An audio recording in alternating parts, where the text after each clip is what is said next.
All right, so after you've trimmed your bleach trays, you will have, or you've trimmed your models, you're gonna have two models, a maxillary and a mandibular, that are both this kind of horseshoe shape, and that you have very little of a base on there. You just have a little bit of the gums showing. All right, so we're gonna take those, and then with a machine called a vacuum former, we are going to make some bleach trays, which look like this, and that will actually fit snugly on that model. So they will be vacuum fitted to your teeth or your patient's teeth by using this machine. All right, so let's take a look at the material and the machine that we're going to use to make our whitening trays.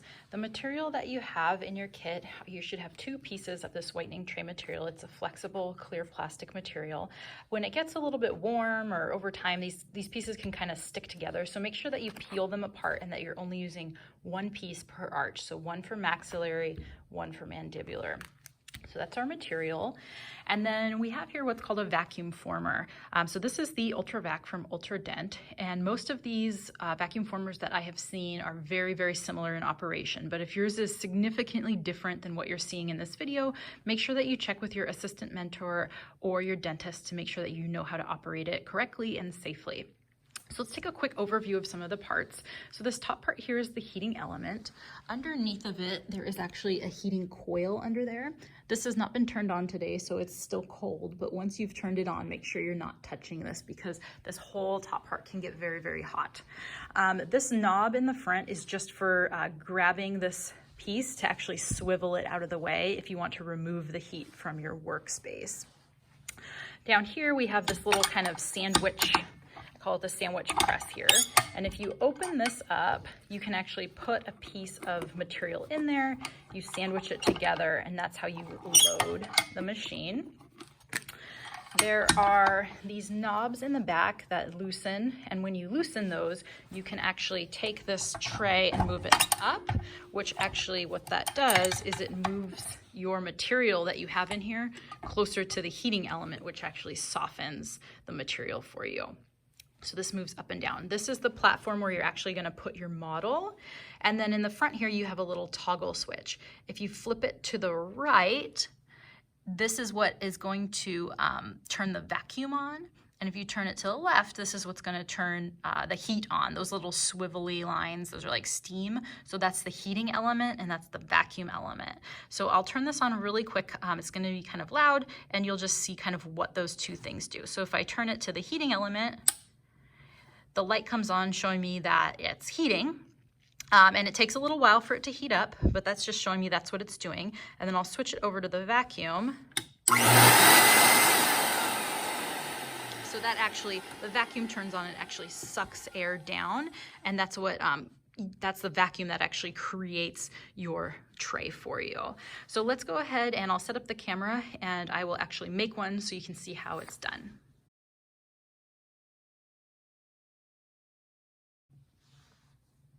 Okay, so we're gonna go ahead and make a whitening tray here. So the materials I need are obviously my vacuum former. I've got my models, maxillary and mandibular, that have already been trimmed and they are dry. So I have left these out, they are completely dry. They are no longer wet at all from the trimming process, and that's critical. You want them to be very, very dry. And then I have two pieces of my whitening tray material.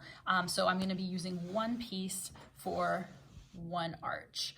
So first thing I'm going to do is I'm going to go ahead and I'm going to take my model. I'm just going to kind of center it in the middle of this platform here.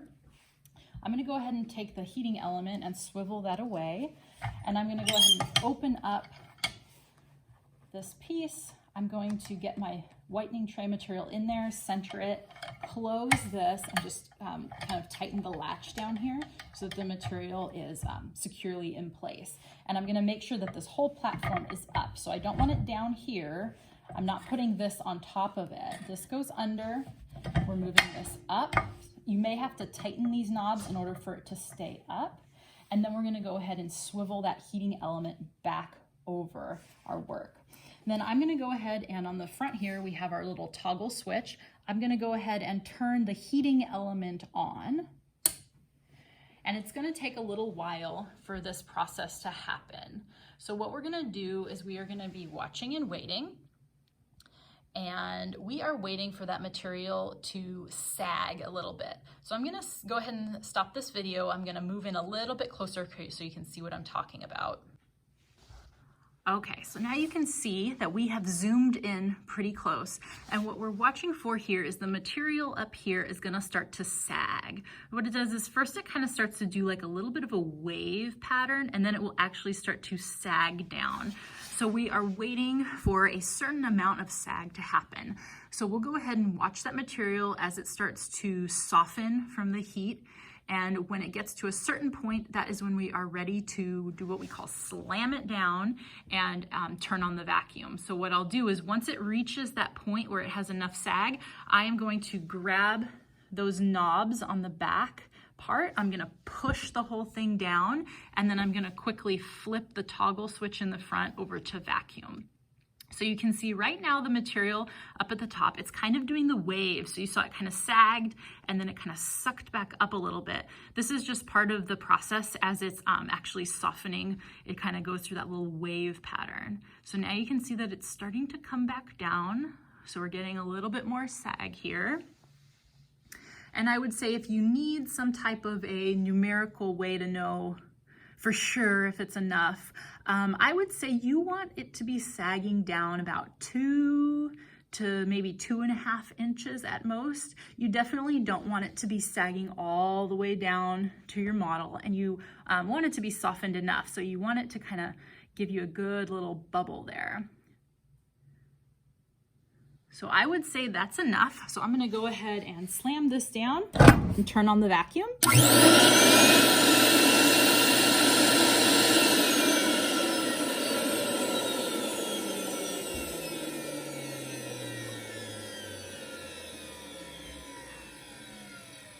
Now you can see that I only turned the vacuum on for a few seconds because it doesn't take very long. You'll actually see the material get sucked down onto your model. And then what you'll have is this right here. So now we have our model still there, and you can see that the plastic tray material has actually sucked down onto it with the vacuum. So I'm gonna go ahead and move the heating element out of the way. I'm gonna turn that knob, move that out of the way. And then remember that this is hot. So definitely the top part, the heating element is hot, but this part here is also still pretty warm. So I'm gonna use the knob in the front, I'm gonna loosen that, and I'm gonna pull up that top part. And then just be careful when you're doing this, because like I said, it's still gonna be warm, but I'm gonna kind of find a corner here, see if I can kind of loosen it up. I don't wanna grab the corner and pull this off because this material is still warm, and if I do that, what's gonna happen is as I pull, it's gonna warp the tray as I pull it across the model. So what I like to do is actually, once it's cool enough, kind of test it, and then I am going to kind of grab the model with my fingers and pull up like that. So now I have the whole thing off, and I'm just gonna set it down, and what we're gonna do is we are going to let this cool. So if you're making 2 trays, then you wanna just go ahead and move on to your second one while this one here cools. So I will come back and we'll do another video about how to remove this and actually trim your tray. So we'll let this cool a little bit.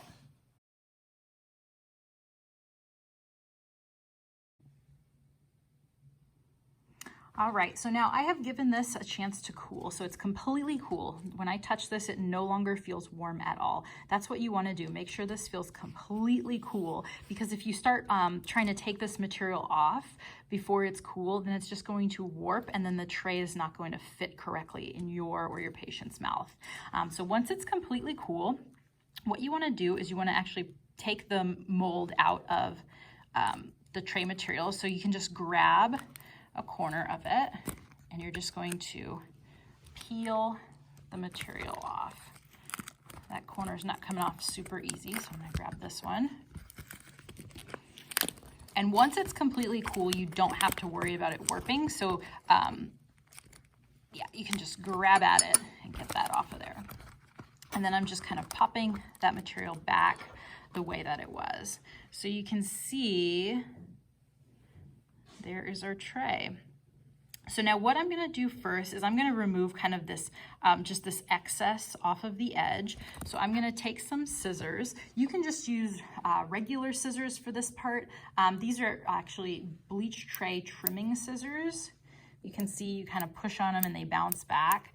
If your office doesn't have these, you're just going to want to use something that has a nice fine tip on it so that you can get some good detail when you're trimming these. But you can just use regular scissors for this part. I'm going to use these because this is what I have on hand. But what you're going to do is you're just going to go around, and I call this just trimming this bulk off. So all this excess around the edge.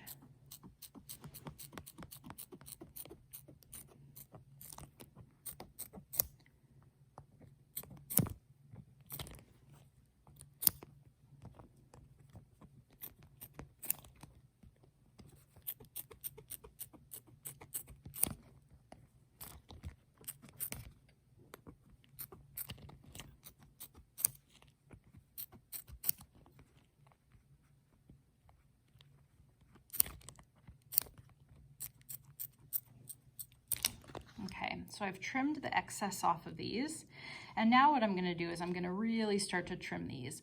So what I am looking for is I really want this trimmed fairly close to the gum line. I want to leave maybe about 2 millimeters of space between the tooth and the gum line. So let me kind of show you what I mean by that.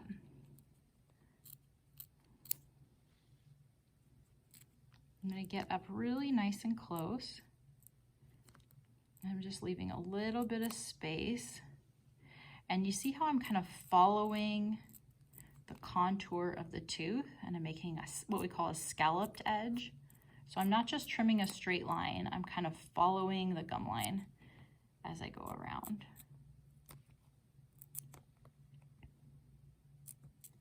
It's always better when trimming to leave too much material rather than trim too much. If you trim too much, we can't add it back. We have to make a new tray.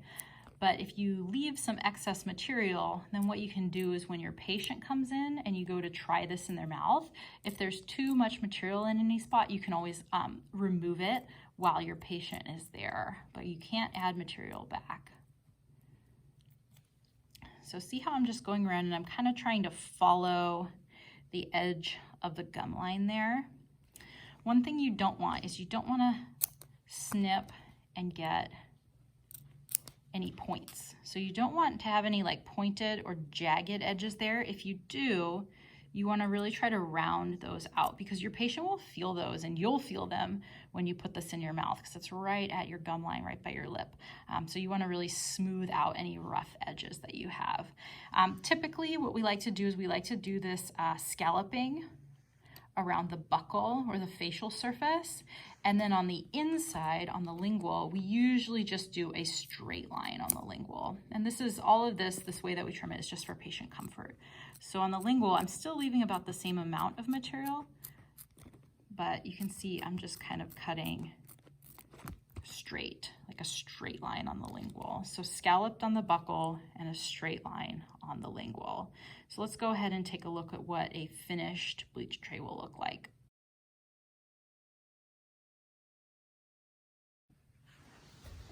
All right, so here we have a finished tray. It's nicely trimmed. So you can see we've got a nice scallop going all the way around the edge. Around the back teeth, we also kind of just round that around those back teeth. And then on the lingual, we've just got a nice straight cut all the way around. We're a little bit close in a couple spots. Remember, we want to leave excess material as opposed to too little material. So more is good because we can't add any material back. But this overall looks very, very good. So this is a really nicely made and trimmed whitening tray.